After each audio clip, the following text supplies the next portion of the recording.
Hello friend, नमस्कार और आदाब दोस्तों। मैं यूएस खान और आप देख रहे हैं ST न्यूज़ टीवी। जैसे कि आप जानते हैं कि हम PSL इंडिया लिमिटेड की अक्सर आपको न्यूज़ देते हैं। दोस्तों, न्यूज़ सुनाने से पहले मैं आपको ये भी बता दूं कि PSL इंडिया लिमिटेड से मेरा क्या रिश्ता है। दोस्तों, जैसे कि आप जानते हैं कि मैं भी एक आम निवेशक की तरह एक निवेशक और इसका एक एजेंट पर कार्यरत था। लेकिन दोस्तों, अचानक एक कहावत है कि सिर मुड़ाते ही ओले पड़ गए, यानी कि मुझे अभी इस कंपनी में लगे हुए 4 साल नहीं हुए थे कि ये कंपनी भाग गई। और मेरे द्वारा जो मैंने फील्ड की उसके द्वारा जो निवेशकों का पैसा इसमें इन्वेस्ट कराया वो लगभग 25 लाख से भी ज़्यादा इसमें पैसा फंसा हुआ है। तो दोस्तों, जिस वक्त ये कंपनी बंद हुई थी और उसके बाद जो इस वक्त हमारे पास उस वक्त जो न्यूज़ आ रही थी कि यही आ रही थी कि ये कंपनी का पैसा ऑनलाइन प्रोसीजर के द्वारा सेवी विभाग से दिया जाएगा।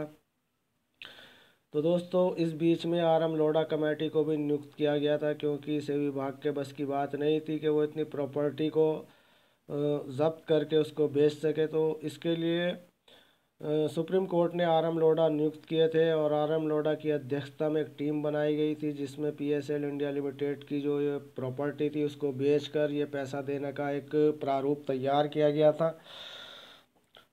तो दोस्तों, आपको अगर याद होगा तो मैंने अब से 3 साल पहले आपको एक भविष्यवाणी की थी और मैंने कहा था कि PSL इंडिया लिमिटेड का पैसा सेबी की ऑनलाइन प्रक्रिया से सभी निवेशकों तक नहीं पहुंच पाएगा। तो दोस्तों, जैसे कि मैंने आप लोगों को अपनी तरफ से भविष्यवाणी की थी, उस भविष्यवाणी को आज मैं सच होता देख रहा हूं, क्योंकि हम देख रहे हैं कि इस वक्त जो प्रोसीजर चल रहा है वो 2018 से जो प्रोसीजर चल रहा है उसमें अभी तक कितने निवेशकों को पैसा दे दिया गया ये मुझे बताने की ज़रूरत नहीं। आप जानते हैं कि 5 करोड़ 85 लाख निवेशकों में से कुल 9 लाख लोगों को अभी प्रोसीजर, वो भी इतने छोटे कम अमाउंट का दिया गया है, 2,500 5,000 7,000।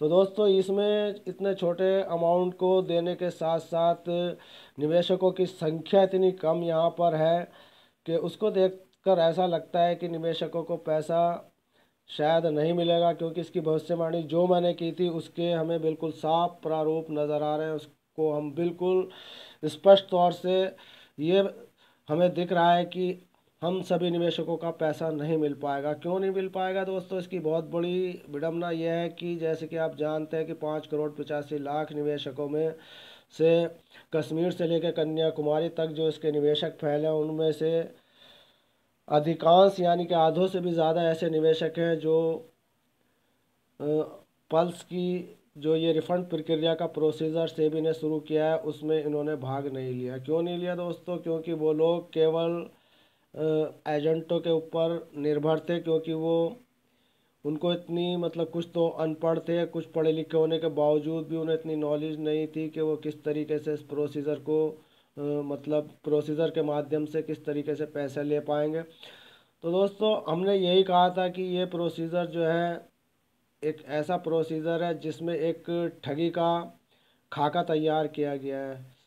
तो दोस्तों, आपकी समझ में आ गया होगा कि मैं क्या कहना चाह रहा हूँ कि ठगी करने का यानी कि ऑनलाइन प्रक्रिया से जो सरकार ने ये गबन किया है इसका एक खाका तैयार किया, और किस तरीके से तैयार किया ये भी आपको अच्छी तरीके से दिख रहा होगा कि PSL इंडिया लिमिटेड के पैसे के रिफंड प्रक्रिया के नाम पर केवल झुंझुना आपके हाथ में थमा रखा है, और इस झुंझुने को बजाने के लिए जो हाथ थे वो हाथ भी अब नहीं रहे, यानी कि ना तो एजेंट रहे और ना वो टीम रही जिसके माध्यम से पैसे निवेशकों के मिल पाते। अब जो भी करना है सव्य करना है। सव्य क्या करना है? कुछ नहीं, सबके बॉन्ड अभी घर पर पड़े हुए हैं। कुछ निवेशकों ने जो अप्लाई करे हैं उन निवेशकों के बॉन्डों में कुछ त्रुटियां बताकर उन्हें स्थगित कर कर रोक दिया गया है कि उन जिनके पैसे नहीं आए उनके लिए सेबी विभाग ने कह दिया है कि अब आप लोगों के जो आपने रिफंड प्रोसीजर में बॉन्ड सबमिट किए हैं उनमें कुछ त्रुटियां हैं, उनको सही कर लीजिए, इसलिए आपके पास पैसे नहीं आए। ये सब ढकोसले इन्होंने दे देकर और टाइम को आगे बढ़ा दिया। और इतना आगे बढ़ा दिया, इतना आगे बढ़ा दिया कि जो बड़े निवेशक थे वो अपने पैसे को लेकर इस वक्त इतने परेशान हैं, इतने परेशान हैं। उन्हें ऐसा लगने लगा है अब कि अब हमें पैसा नहीं मिलने का, क्योंकि दोस्तों ये स्पष्ट तौर से मैंने पहले ही कह दिया था कि ऑनलाइन प्रोसीजर से सभी को पैसा नहीं मिलेगा। तो दोस्तों ये इस वक्त जो प्रोसीजर चल रहा है इसको अगर हम थोड़ी बहुत तेज़ी ला भी देते तो कोरोना महामारी के कारण हम लोगों के ना तो सेवी विभाग पर धरने हो रहे हैं, ना जंतर मंतर पर कोई धरने हो रहे हैं, और धरने का कोई आज तक फ़ायदा ही नहीं हुआ। क्योंकि हम जानते हैं कि इस वक्त जो सरकार चल रही है या चल रही है, जो मौजूदा सरकार है, वो ऐसे धरनों पर कोई गौर नहीं देती।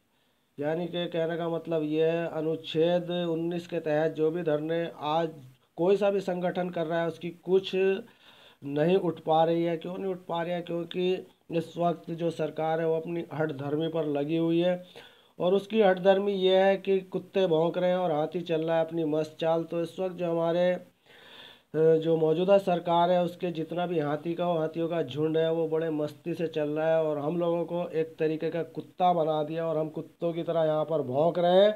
उनके ऊपर कोई फ़र्क नहीं पड़ रहा, चाहे हम भूखे हैं, प्यासे हैं, नंगे हैं, कैसे भी हैं, लेकिन न सरकार के ऊपर इसका कोई फ़र्क पड़ रहा है। और बात करें अगर सरकार सेवी विभाग या आरएम लोढ़ा जैसी कमेटियों की, तो दोस्तों विभाग तो पहले ही ऑलरेडी सरकार की क्या बोलते हैं शिकंजे में है, और सरकार अपने मनमानी तौर से इन विभागों से अपने दबाव में इनसे काम करा रही है कि कितना पैसा देना है और कितना पैसा नहीं देना है, किस तरीके से प्रोसीजर चलाने हैं। ये सब इस वक्त गवर्नमेंट के हाथ में, और गवर्नमेंट नहीं चाहती कि ये पैसा जो 15 करोड़ जो चिटफंड से और सोसाइटियों से पीड़ित हैं उन निवेशकों का पैसा, ये मान के चलो कि 1% भी ये पैसा, 100 में से 1% भी ये पैसा निवेशकों को नहीं दे पाएंगे।